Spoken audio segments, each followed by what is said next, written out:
গণ-অভ্যুত্থানে গণহত্যার অভিযোগের মামলায় 2 পুলিশ সদস্য সহ আরও 7 জনের বিরুদ্ধে গ্রেপ্তারি পরোয়ানা জারি করেছে আন্তর্জাতিক অপরাধ ট্রাইব্যুনাল। এছাড়া এক পুলিশ কনস্টেবলকে জিজ্ঞাসাবাদের অনুমতি দেওয়া হয়েছে।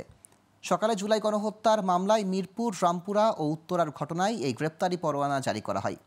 গণ-অভ্যুত্থান চলাকালে সংঘটিত সবচেয়ে বেশি নৃশংসতার ঘটনার কয়েকটি মামলার তদন্ত এ মাসেই শেষ হচ্ছে উল্লেখ করে প্রসিকিউশন জানায়, এখন পর্যন্ত 18 মামলায় 115 জনকে বিচারের মুখোমুখি করা হয়েছে।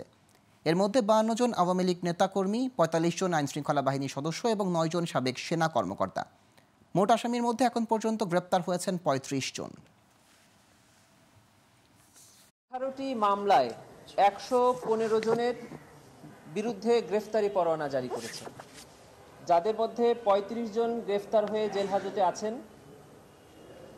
80 জনের বিরুদ্ধে গ্রেফতারি পরোয়ানা জারি আছে।